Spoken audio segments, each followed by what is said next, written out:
কেননা কুকুর যখন চিল্লায় তখন সে বলতে থাকে আনকিজ নাফসাকা মিন গাযাবিল জব্বার। অপরকে সতর্ক করার সবচেয়ে মালিককে সতর্ক করে সবচেয়ে বেশি। এই জন্য দেখবেন কুকুরের মালিক দেখলে কুকুর হাউমাউ হাউমাউ করতে থাকে আর শরীরে বায়া উঠতে থাকে, ঠিক না? হাউমাউ বেশি করে, আপ্লুত বেশি হয় যে তোর সাথে আমার মহব্বত, তুই তোকে জাহান্নাম থেকে বাঁচা। আপনি দেখেন অপর মানুষকে দেখলে দুটা চিৎকার দিয়ে ঠান্ডা হয়ে যাবে, কিন্তু মালিককে দেখলে কিন্তু সে আপ্লুত হবে 2-4-10 মিনিট। এক সময় মালিক দোয়াইতে দোয়াইতে সে ঠান্ডা হবে। তো মালিক ভাবে আমাকে দেখে সে আপ্লুত হয়ে গেছে। না না, বাইজিদ বুস্তামি রহমতুল্লাহ আলাইহি লেখা গেছে তোমাকে দেখা আপ্লুত হয় নাই, বরং সতর্ক করছে আর বলছে মালিক কিয়ামতের দিন যেন আমাকে হাসতে না হয়, কেননা তুই জাহান্নামের ইন্ধন হবি আর আমি মাটি হব, আমি হাসতে থাকবো, তুই কাঁদতে থাকবি। এই জন্য আসেন রাতের জিনিসটা কাজে লাগাই, কোরআনের সাথে সম্পর্ক জুড়ি। কোরআন যেন বিরুদ্ধে চলে না যায়, মসজিদ যেন বিরুদ্ধে চলে না যায়, ইসলাম যেন আপনার বিরুদ্ধে চলে না যায়, মুহাম্মদুর রাসূলুল্লাহ যেন বিরুদ্ধে চলে না যায়, চলে না যায়। বড় প্রস্তাবে কিন্তু কোনো কাজে দিবে না, কাজে দিবে না। এই জন্য আসেন কোরআন, মসজিদ, ইসলাম, মুহাম্মদুর রাসূলুল্লাহ সাল্লাল্লাহু আলাইহি ওয়াসাল্লামের সাথে সম্পর্ক জুড়ি। সহজ, কঠিন না, কঠিন না, সহজ। পড়তে পারেন না, খুলা চোখ বুলান, খুলতে পারেন না, মহব্বতে এলা। আমাদের দেশে 50% মানুষই ডায়াবেটিসে আক্রান্ত, ঠিক না? আচ্ছা 50% না হোক, 20% তো হবে। হ্যাঁ, মানে শরীরে চিনির মাত্রা বেশি, ঠিক না? ঠিক, চিনির মাত্রা যদি বেশি হয়, সবার শরীর থেকে কিছু চিনি বাইর করলেই তো হয়, বাজারের চাহিদাও মিটে, চিনির দামও কমে, ঠিক না? আর যার হয়ে গেছে সেও বাঁচে। কিন্তু প্রযুক্তির যুগ, এক রত্তি চিনিও শরীর থেকে বাহির করা যাবে না, মেশিনই আসে নাই, কোত্থেকে বাহির করবেন আপনি? তাহলে বোঝা গেল প্রযুক্তির যুগ হইল, অনেক কিছু দেখানো যায় না, অনেক কিছু মাইনা নিতে হয়। আর এটা না মানলে মানুষ পাগল বলবে, বলবে লোকটা পাগল। কেন মানে না? সুগার কেন মানে না? হ্যাঁ, লবণ কেন মানে না? সল্টিস কেন মানে না? আয়রন কেন মানে না? মানুষের শরীরে আয়রন আছে, লোহার এত দাম, একটু একটু বাহির করলেও তো একটু একটু বাহির করলেও তো চাহিদা মিটে, ঠিক না? সবারই মিটবে না, 2-4 জনের তো মিটবে, ঠিক না? কিন্তু প্রযুক্তির যুগ হওয়া সত্ত্বেও দেখানো যায় না। তো আজকের মজলিসটা যে কতটুকু ফুটন্ত, একদিকে আবারও বলতেছি জুমা শেষ হতে দেরি, শবে বরাত আইসা ঢুকতে দেরি করে নাই। শবে বরাত চলমান, শুরু হলো খতমে কোরআন। তো এটা যে কত মুবারকময়, এটা আপনাকে দেখানো যাবে না। যেটা আমি উদাহরণ দিলাম যে প্রযুক্তির যুগ, তারপরও আপনি এক রত্তি চিনি কারো শরীর থেকে দেখাইতে পারবেন না, এক রত্তি লবণ দেখাইতে পারবেন না, এক রত্তি আয়রন লোহা দেখাইতে পারবেন না। কিন্তু আছে, আপনাকে মাইনা নিতে হবে, আপনাকে মাইনা নিতে হবে এটা যে শরীরে আছে। ঠিক আজকেরটাও মাইনা নেন, যেই মজলিস যে কত সুন্দর, কত ফুটন্ত, খতমে কোরআনের মজলিস, এটাকে মাইনা নিতে হবে। আর কোরআন আল্লাহ এই জন্যই দিছিলেন, মানুষ কিন্তু সৃষ্টির ভিতরে সবচেয়ে দামি, সবচেয়ে কি দামি, সবচেয়ে দামি সৃষ্টির ভিতরে সবচেয়ে দামি কি? মানুষ। এখন দামি বললে তো হবে না, কাউকে পদ দিলে তো হবে না, ন্যূনতম যোগ্যতাও তো দেখাইতে হবে, ঠিক না? কি না বলবেন যে আমাদের দেশে সবই চলে? হয়তো আমাদের দেশে চলে, যে যে যোগ্য না সেও যোগ্যতার উচ্চ শিখরে বসতে পারে, ঠিক না? কি বলেন? প্রমাণ দেওয়া যাবে না? যাবে না? নাম বলতেছি না, নাম বললে কয়েক ডজন গণানো যাবে, আর আপনারও মানতে বাধ্য হবেন, আপনারও মানতে। কিন্তু আল্লাহর কাছে তো সিস্টেম এরকম না। আল্লাহ যাকে দামি করছেন, সৃষ্টির ভিতরে মানুষ দামি। সৃষ্টির সামনে এটা প্রমাণ করার জন্য যে আসলে সে কেমন দামি, যেমন কোরআন দিয়ে উদাহরণ দেওয়া যায়। আল্লাহ প্রথম ফেরেশতাদেরকে জিজ্ঞাসা করছে যে আমার নৈকট্য হিসাবে তো বর্তমানে তোমরা সবচেয়ে দামি ফেরেশতা, দামি তো বটেই, ঠিক না? না ঠিক না? তো আল্লাহ প্রশ্ন করছে আম্বি উনি বিহা উলাইল আসমা, এইগুলার নাম বলো তো। তো ফেরেশতারা বলছে একটার নামও জানি না, একটার নামও জানি না। লা ইলমা লানা ইল্লা মা আল্লামতানা, কোত্থেকে জানবো? যেটা জানাইছেন অতটুকুই জানি, আর বেশি জানার কোনো ক্ষমতাই নেই, মেমোরি নেই আমাদের কাছে যে আরেকটা জানবো। তো আল্লাহ আদম আলাইহিস সালামকে বলছে কোরআন, কোরআন আদম আলাইহিস সালামকে বলছে তুমি বলো, তো উনি ফটফট সব বলে দিছে। হ্যাঁ, তো আল্লাহ প্রমাণ করছে যে দেখো মাত্র তো আইলো, মাত্র তো তৈরি করলাম, দেখো তো সবগুলোর নাম ফটফটায় বলে দিল। আর তোমরা তো কবের থিকা বড় সম্মানী, কিন্তু তোমরা তো বলতে পারলা না। এখন আদমের প্রমাণ হইল কিনা? হ্যাঁ, সে যে সৃষ্টির সেরা প্রমাণ হইল না? হইল না?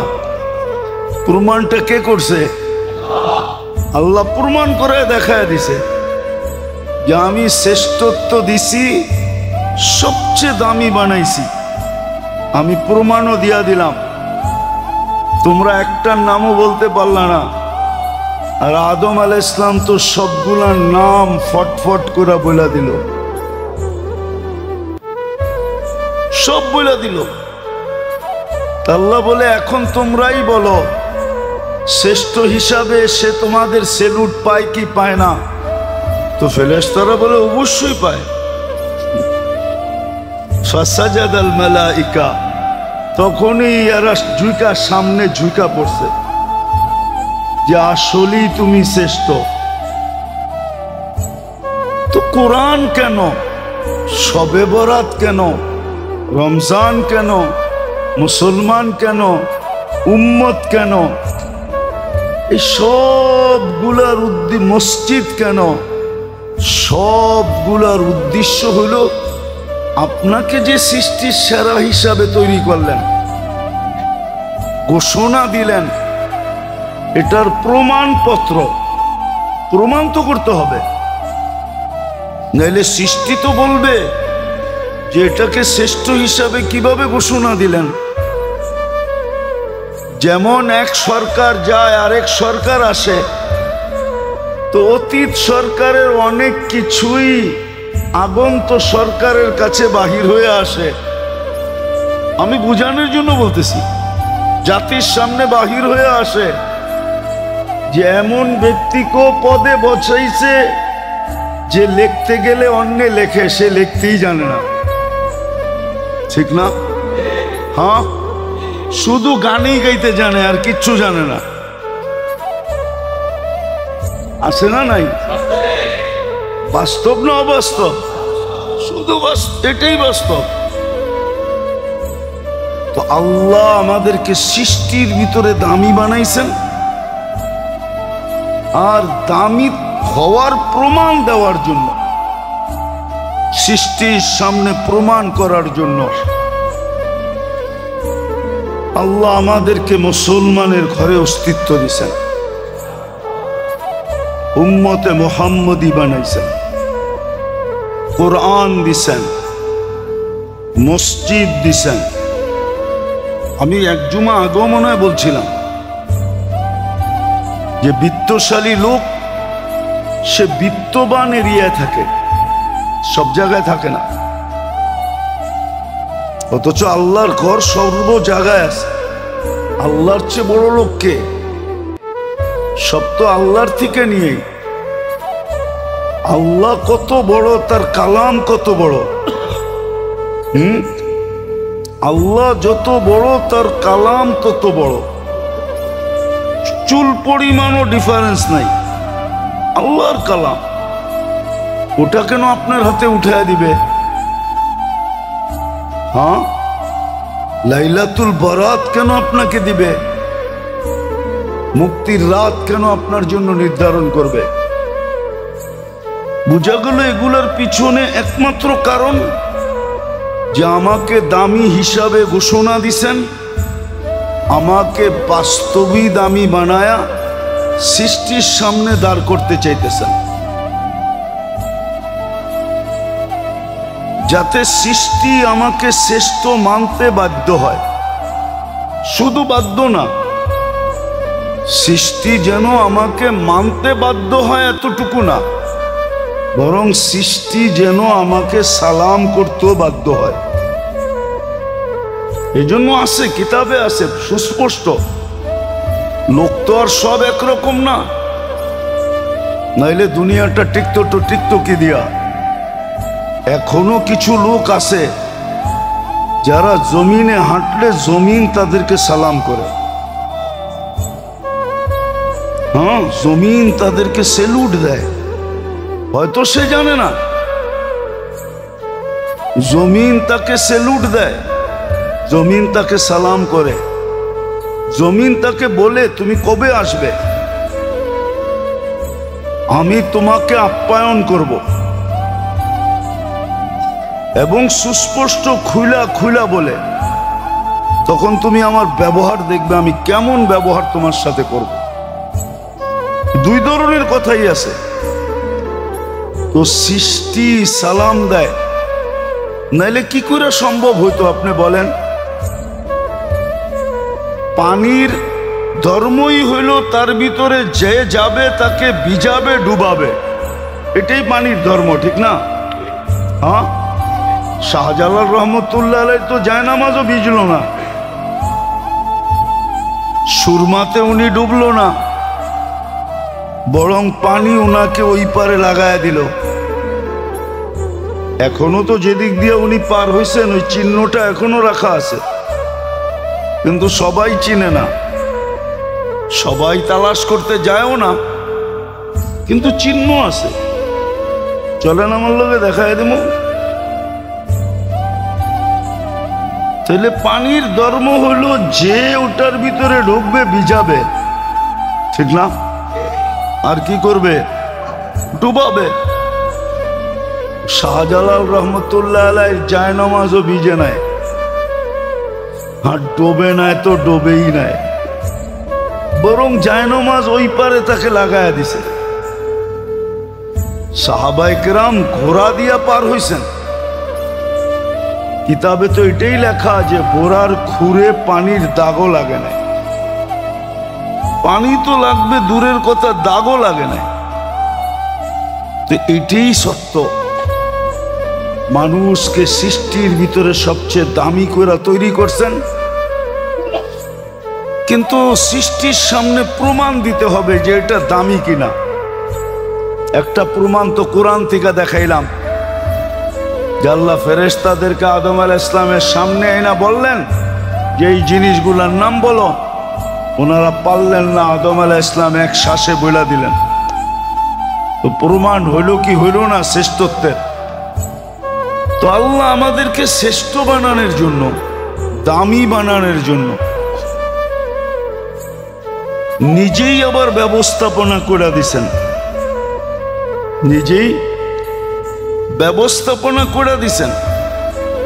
হ্যাঁ, আছে প্রশাসনের কিছু কিছু সেক্টরে আছে, অল্প শিক্ষা নিয়ে ঢোকে তো সরকারের পক্ষ থেকেই সুযোগ থাকে। তুমি ইচ্ছা করলে চাকরির সাথে সাথে পড়া কমপ্লিট করতে পারো, আবার যখন পড়া কমপ্লিট হবে তখন তোমার র্যাঙ্কও বাড়বে, বিদ্যা অনুযায়ী র্যাঙ্ক বাড়বে। আরো যদি পড়তে চাও পিএইচডি করতে, তো সরকারিভাবে বিদেশে যা শিক্ষা অর্জন করারও ব্যবস্থা আছে। যান এক এক দেশে, বাংলাদেশের পাবেন চাকরিজীবী, কেউ কানাডায় পিএইচডি করতেছে, কেউ জাপানে করতেছে, কেউ আমেরিকাতে করতেছে, কেউ কানাডায় করতেছে, এন্টার ফ্যামিলি সহ এখানে আছে। হ্যাঁ, ফিরে আসবে কি আসবে না ওটা পরের কথা, কিন্তু সরকারি খরচেই করতেছে। কিন্তু 90% আর ফেরত আসে না। পড়া যখন শেষ, ওইখানের মজা যখন জিব্বায় লেগা যায়, তখন বাস ওইখানেই থাইকা যায়, একটা লেটার এখানে পাঠায় দেয়। এরই হয়। আল্লাহ আমাদেরকে দামি বানানোর জন্য, কেন আমরা সৃষ্টির ভিতরে সবচেয়ে দামি। আল্লাহই আমাদেরকে ব্যবস্থাপনা করে দিছে। কিন্তু এখানে একটা কথা আছে, আমার ইচ্ছা মধ্যখানে রেখা দিছেন। আমি যদি ইচ্ছা করি তো হইতে পারি, আর আমি যদি ইচ্ছা না করি, অর্থাৎ আল্লাহ বাধ্য করবে না, ইচ্ছার উপরে নির্ভর। তোমাকে দামি বানাইছি, তুমি যদি দামি হইতে চাও তো ব্যবস্থাপনা আমাদের জন্য, আমাদের কাছে, আমাদের পক্ষ থেকে রাখা আছে। তুমি করলে দামি হবে, না করলে তুমি দামি হবে না, না করলে তুমি দামি হবে না।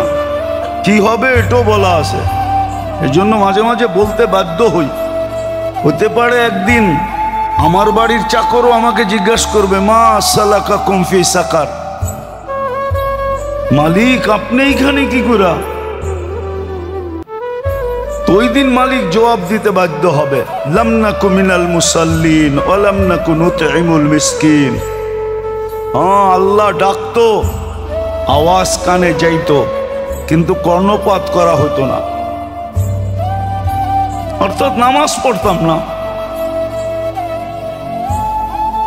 দ্বিতীয়, গরিবদেরকে ভালোবাসতাম না, গরিবদের ব্যাপারে অ্যালার্জি ছিল।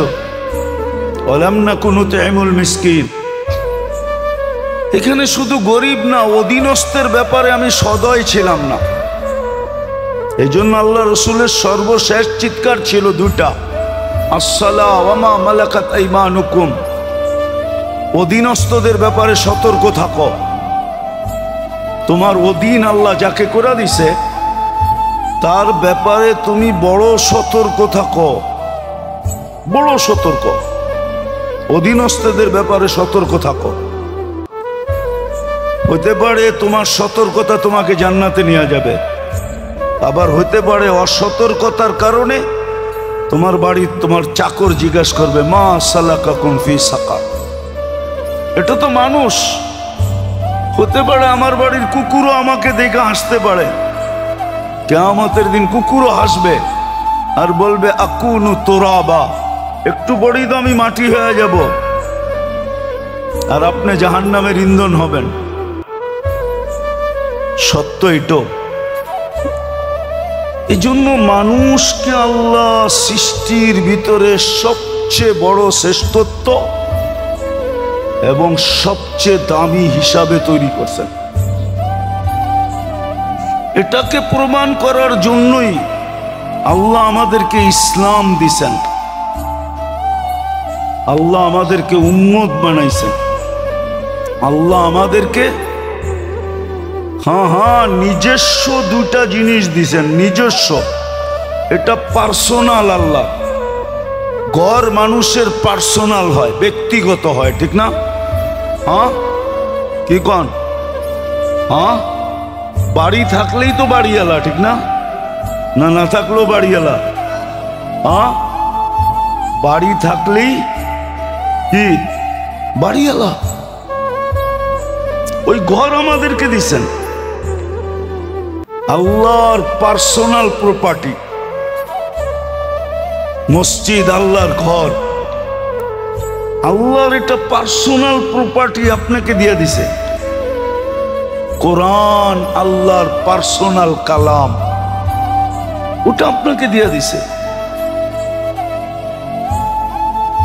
এই জন্যই তো পাওয়া যায় যে আল্লাহর রসুলের সুপারিশ সত্ত্বেও আর আল্লাহর অঙ্গীকার থাকা সত্ত্বেও আল্লাহর কথা সালতো তা সাফি তু সাফা। বন্ধু, আপনি চাবেন আমি দিব না, এমন হবে না। আপনি সুপারিশ করবেন আমি মঞ্জুর করব না, এমনও হবে না। শব্দ দুটা বুঝেন কিন্তু, তাইলে বুঝে আসবে, নাহলে বুঝে আসবে না, মাথার উপর দিয়ে চলে যাবে। যে আপনি চাবেন আমি দিব না, এমন হবে না। আপনি সুপারিশ করবেন আমি মঞ্জুর করব না, এমনও হবে না। এটা পাক্কা ঠাক্কা কথা। কিন্তু তারপরও আল্লাহর রসুল সবাইকে বের করে নিয়ে আসবে, কিন্তু কিছু লোককে দুজক থেকে বাহির করতে পারবে না। আল্লাহ জিজ্ঞাসা করবে, বন্ধু সব চলে আসছে আপনার উম্মত? বলবে সব চলে আসছে, কিন্তু মুখে থাকবে কিন্তু, চোখে থাকবে পানি। বলবে বন্ধু মুখে কিন্তু চোখে পানি কেন? বলে ইল্লা হাবাসাহুল কোরআন। কোরআন যার বিরুদ্ধে চলে গেছে তাকে বাইর করতে পারতেছি না। রাগ হয়েন না, একটা কথা ভাবেন, আপনি জীবনে কবে কোরআনকে ছুঁয়া দেখছেন? এই মজমাই বলুক, কতদিন আগে আপনি ছুঁয়া দেখছেন? কতদিন আপনি চুমা দিয়ে দেখছেন? কতদিন আগে আপনি চুমা দিয়ে দেখছেন? কতদিন আগে খুইলা শুধু চোখটা বুলাইছেন? পড়া বাদই দিলাম, কোরআন পড়াটা বাদই দিলাম, কতদিন আগে আপনি খুইলা দেখছেন? বলেন, কতদিন আগে আপনি ছুঁয়া দেখছেন? কতদিন আগে কোরআনটাকে চুমা দিয়ে দেখছেন? অথচ আল্লাহর পার্সোনাল জিনিস কালাম আপনাকে দামি আমাকে দামি বানানোর জন্য দিছিলেন, দামি বানানোর জন্য দিছিলেন। উচিত তো ছিল, এই জন্য তো বলছে ইন্নাল্লাহ ইয়ারফাউ বিহাদাল কুরআনি আকওয়ামান। কিছু লোককে দেখা কিয়ামতের দিন মানুষের দাদা লেগে যাবে যে এরা এত উচ্চ শিখরে উঠলো কি করে। দুনিয়ায় তো এদের কোনো পজিশনই ছিল না, দামই ছিল না। আপনি উদাহরণ হিসাবে নেন, যেই ছেলেটা হাফেজ হলো, হাদিসে আছে আল্লাহ যদি মৌত পর্যন্ত একে টিকায় রাখে হেফজের উপরে, আর ইমানি মৌত হয়, তাকে কোরআন সুরক্ষিত করার কারণে আল্লাহ একটা সোসাইটি একে গিফট দিবে। যেমন বাংলাদেশ ঢাকা শহরের ভিতরে হাতির ঝিল একটা আকর্ষণীয় জায়গা, ঠিক না? কি বলেন?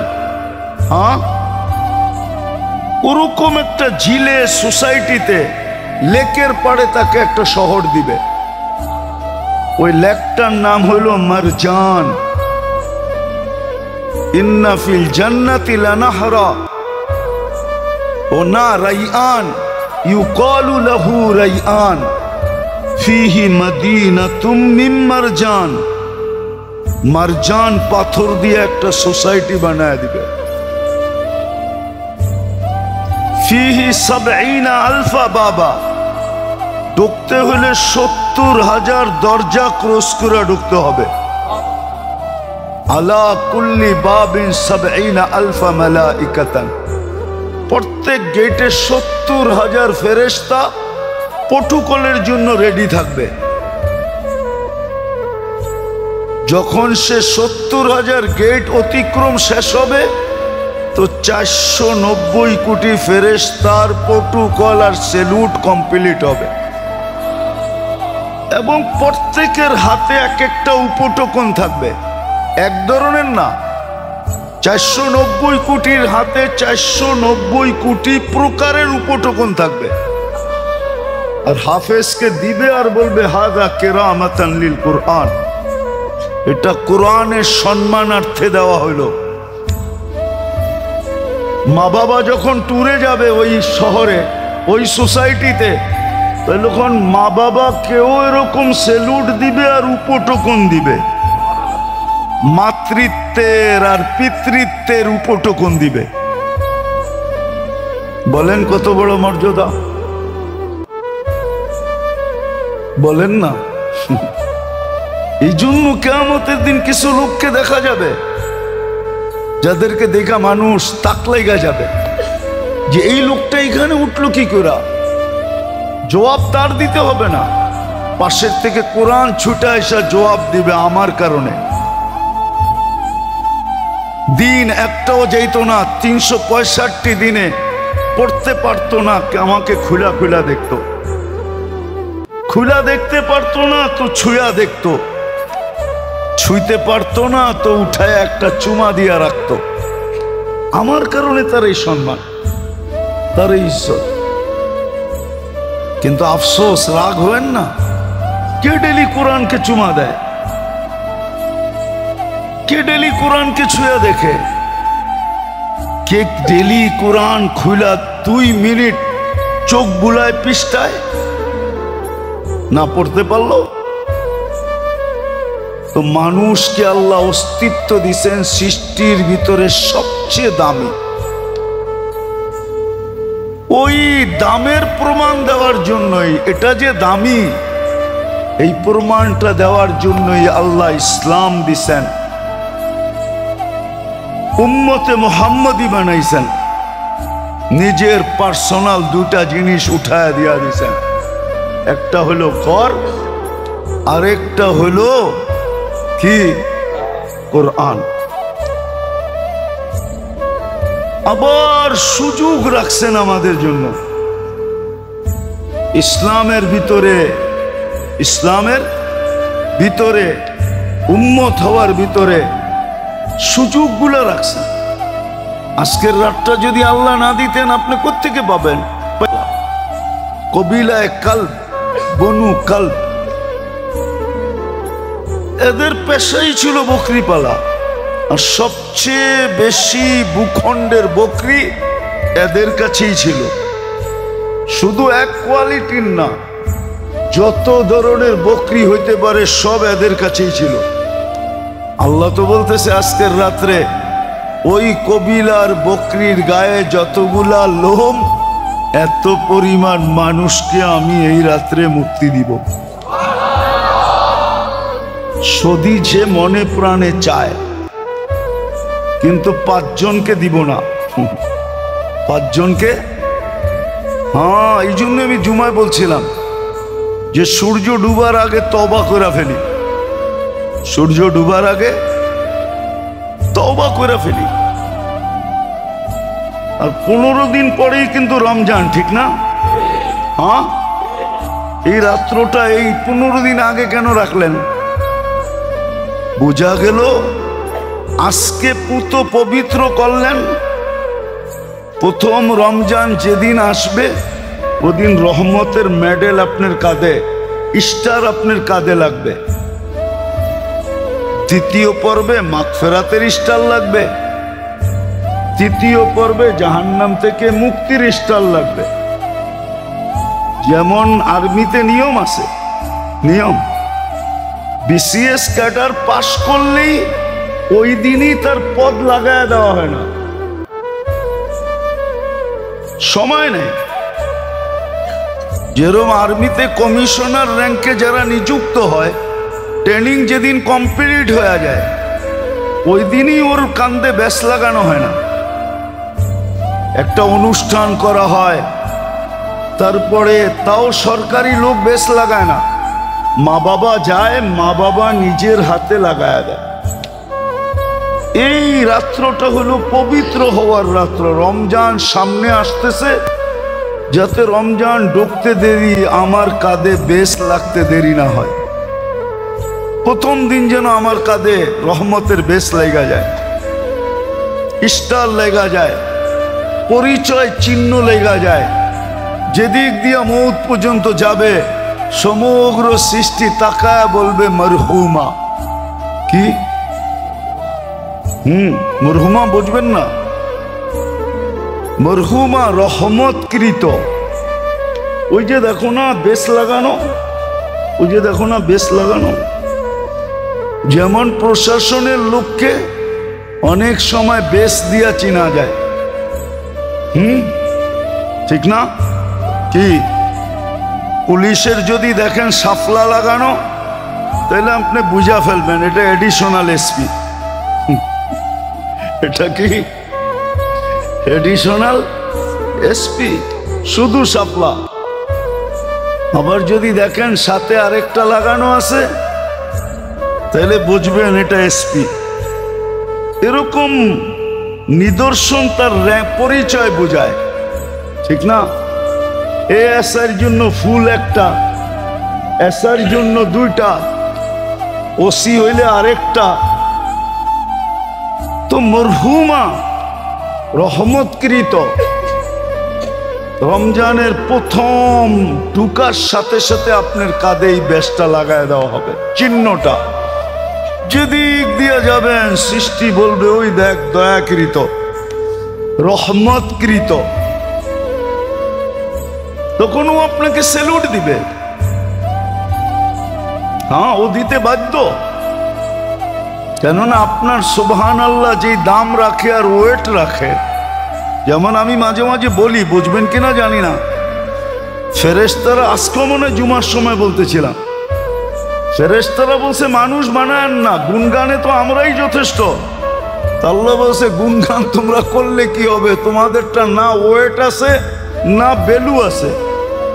আমার তো দরকার ওয়েটওয়ালা আর ভ্যালুওয়ালা, দামওয়ালা, ভ্যালুওয়ালা দরকার আমার। মানুষেরটার ওয়েটও আছে আবার ভ্যালুও আছে। সুবহানাল্লাহ বললে সৌরজগতের অর্ধেক জায়গা নেকি দিয়া পুরা হয়ে যায়। হ্যাঁ হ্যাঁ, দুই কালেমা বলতে দেরি, সুবহানাল্লাহি, ও পড়েন আমার সাথে, সুবহানাল্লাহি ওয়া বিহামদিহি সুবহানাল্লাহিল আযীম। এই দুই শব্দ বলতে দেরি। কোনো বাটকারাই নাই যে এইটা যেই পাল্লায় আছে ওই পাল্লাটাকে মাটির থেকে উঠাবে, এরকম কোনো বাটকারা ওয়েটালা বাটকারাই আল্লাহ তৈরি করেন নাই। এই জন্য হাদিসে আছে বুখারী শরীফে, সাকিলাতানে ফিল মিজান, মিজানে এত ভারী যে এটাকে উঠানের কোনো বাটকারাই নাই। কোটি টন দিলেও উঠানো যাবে না। সমগ্র জগৎটা আরেক পাল্লায় দিয়া দিলেও তারপরে এটা উঠবো না, এটা এত ভারী। অথচ পড়ছেন কি আপনি সুবহানাল্লাহি ওয়া বিহামদিহি সুবহানাল্লাহিল আযীম, এতটুকু। এই জন্য মেরে দোস্ত, মেরে ভাইও, মেরে আজিজো, মানুষ বড় দামি। সৃষ্টির সামনে যেন তার দাম অক্ষুণ্ণ থাকে, আল্লাহ যেন প্রমাণ করতে পারে যে আমি যেটাকে দামি বানাইছি বাস্তবিকই এটা দামি, বাস্তবিকই এটা দামি, সে যোগ্য। এই জন্য আল্লাহ ব্যবস্থাপনাও দিছেন। মুসলমানের ঘরে অস্তিত্ব উম্মতে মুহাম্মদী হিসাবে বাছাইকৃত। আল্লাহ নিজের পার্সোনাল ঘর আমাদেরকে দিয়া দিছেন, নিজের কালাম দিছেন, এবং দ্বীনে ইসলামের ভিতরে আল্লাহ বড় বড় সুযোগ আমাদের জন্য রেখা দিছেন। তার ভিতর থেকে এই শবে বরাতটাও একটা। কিন্তু জুমার সময় বলছি যে এটা শবে বারাআতুম মিনাল্লাহ, আল্লাহর পক্ষ থেকে মুক্তি রহমতের রাত্রি। কিন্তু এটা কি বলছি জুমার সময়, এটা ইয়ের রাত্রি না, কি জানি চলনের রাত্রি না, চলনের রাত্রি না, বরযাত্রীর রাত্রি না, চলনই বলে, চলনের রাত্রি না। চলন আর উর্দুতে যেরকম লেখে, বরাত উর্দুতে এরকম লেখে। একটা হলো বারাত, একটা হলো বরাত। হ্যাঁ হ্যাঁ, বারাত লেকে আনা। আপনারা তো ভালো বোঝেন ঢাকায়ারা, ঠিক না? বিয়ের শাদিতে তো এটাই গাওয়া হয়, ঠিক না? হ্যাঁ, এই গানই চলতে থাকে, ঠিক না?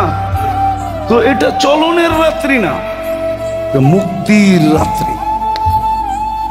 বলো নির্জনে যাওয়া চাই, সাধ্য অনুযায়ী ইবাদত বন্দেগী, জিকির আজকার, কিন্তু সবচেয়ে বেশি যেটা করণীয় দরকার সেটা হলো কান্নাকাটি এবং ইস্তেগফার। কান্নাকাটি, আর দ্বিতীয় হলো মুর্দাদের জন্য মাগফিরাত চাওয়া।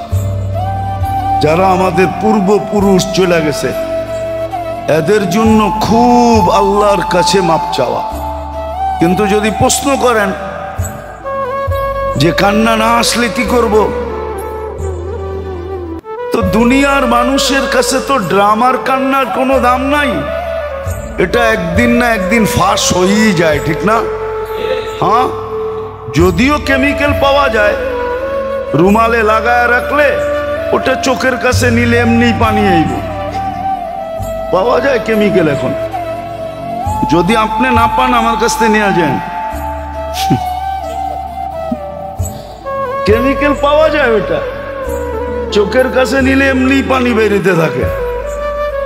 তো ওটা তো একদিন ধরাও পড়া যায়, ফাঁসও হয়ে যায়। মানুষের কাছে কান্নার ড্রামা কখনো গ্রহণযোগ্য না, বরং গার্দাক্কার যোগ্য। মানুষ যখন বুঝতে পারে এটা ড্রামার কান্না, তো গার্দাক্কা দিয়ে বের করে দেয়, বেরো। কিন্তু আল্লাহ এরকম সত্তা, এরকম জাত, এরকম দয়ালু। এই জন্যই আবু বকর সিদ্দিক রাদিয়াল্লাহু তাআলা জিজ্ঞাসা করে রাখছেন যে কান্না যদি না আসে, অথচ জিজ্ঞাসা করতেছে ওই ব্যক্তি জিনার নামই হলো বাক্কা। বাক্কা বোঝেন? আরবিতে বলে বেশি ক্রন্দনকারীকে বাক্কা। সাহাবাদের ভিতরে সবচেয়ে বেশি ক্রন্দনকারী ছিলেন আবু বকর সিদ্দিক রাদিয়াল্লাহু তাআলা আনহু। সবচেয়ে বেশি কাঁদতেন উনি, এই জন্য ওনার নামই ছিল রাজুলুন বাক্কা, বুখারী শরীফে আছে। উনি সবচেয়ে বেশি কাঁদতেন। উনি জিজ্ঞাসা করতেছে ইয়া রাসূলুল্লাহ, কান্না না আসলে? আচ্ছা, উনি ছাড়া যদি আরেকজন জিজ্ঞাসা করতো তো মনকে বুঝাইতাম, কিন্তু উম্মতের উপর উনি দয়া করছেন। আর ওনারই শোভা পায় এটা, আমাদের জন্য দয়ার দরজা খুলে দিছেন। বলছে কান্না না আসলে আল্লাহর রসুল আল্লাহর থেকে যাই না আমাদেরকে জানাইছেন যে কান্নার ভান ধরলেও চলবে, ড্রামা করলেও চলবে। এই জন্য এই রাতটা হলো নির্জনতার রাত, ওই হুল্লার রাত না। যাক আলহামদুলিল্লাহ, এই বৎসর তো দেখতেছি এই পর্যন্ত কোনো বাজির আওয়াজ কানে আসে নাই। বোঝা যাইতেছে আমাদের বুঝানো আস্তে আস্তে জাতির কানে ঢুকতেছে, চেঞ্জ হইতেছে। এই পর্যন্ত কোনো বাজির আওয়াজ আমি শুনি নাই। আমি বাইরেও গেছিলাম, আবার বাহির থেকে আসছি, এখন আবার বাহিরে যাব। তো আলহামদুলিল্লাহ দেখতেছি হয়তো আমাদের ভিতরের ব্যথা রং নিতেছে। তো এই রাত্রটা হই হুল্লার রাত্র না, মসজিদ মসজিদ ঘুরার রাত্র না, মাজারে মাজারে যাওয়ার রাত্র না, কবরস্থানে যাওয়ার রাত্র না। হ্যাঁ, রাগ হয়ে যাবেন বলবো? আচ্ছা বলেন তো, এই এলাকার থেকে আজিমপুরে যেতে এইতে কয় ঘন্টা ব্যয় হবে? আচ্ছা 3 ঘন্টা বাদ দিলাম, 2 ঘন্টা তো হবেই। আপনি যাবেন, আসবেন, ভিতরে ঢুকবেন, জিয়ারত করবেন, তারপরেই তো আসবেন। আচ্ছা আপনি এখন বসেন তো গড়ি নিয়া, আর সূরা ইখলাস পড়তে থাকেন টানা 2 ঘন্টা, দেখেন তো কয়বার পড়া হয়?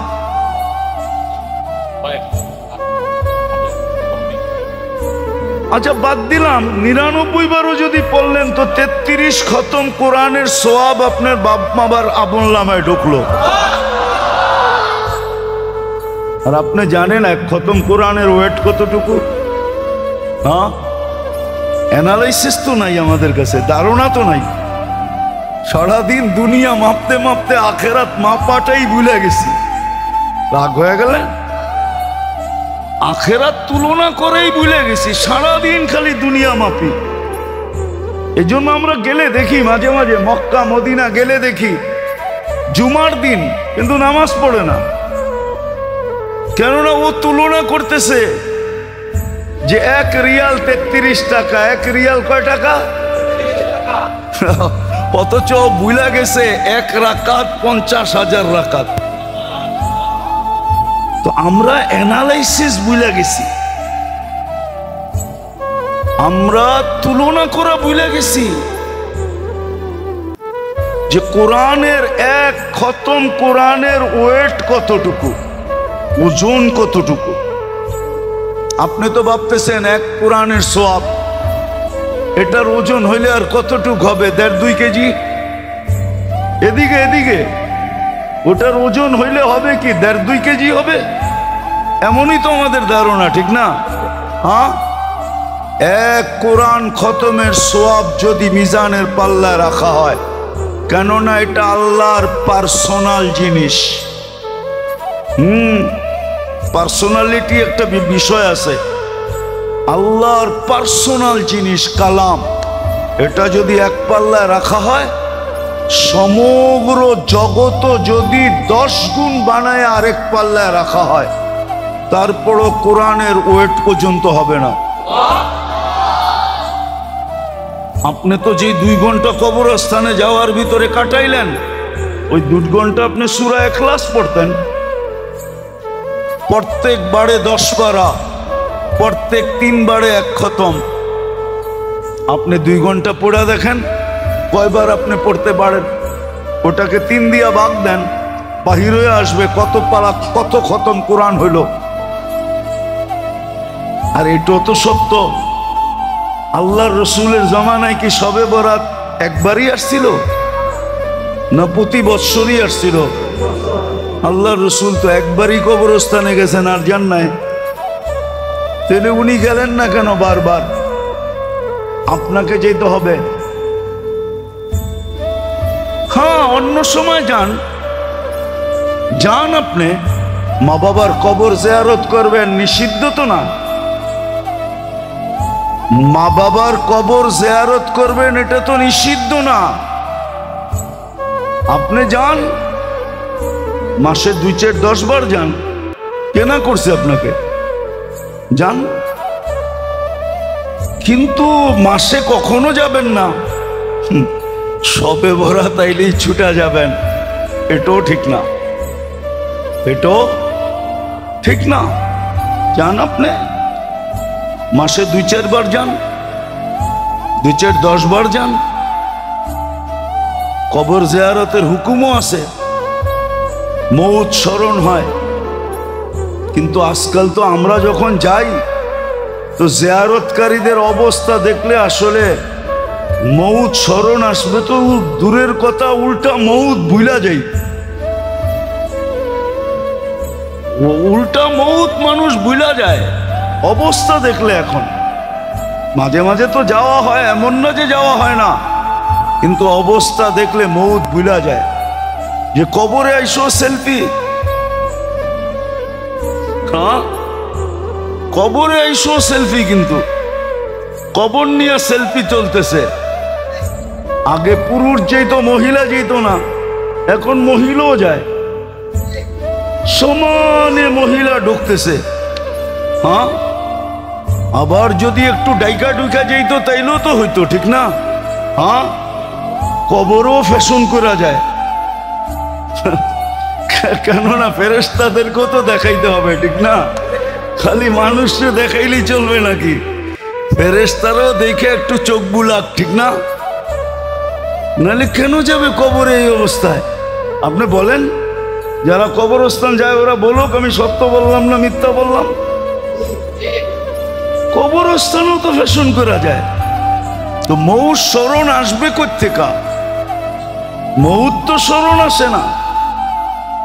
হ্যাঁ হ্যাঁ মসজিদে এই জন্য বলতে পারতেছি না, নাহলে বলে দিতাম। মসজিদে এই জন্য বলতে পারতেছি না, নাহলে বলে দিতাম। দুই চারটা কাহিনী আমার কাছে আছে, এমন নাই যে কাহিনী নাই।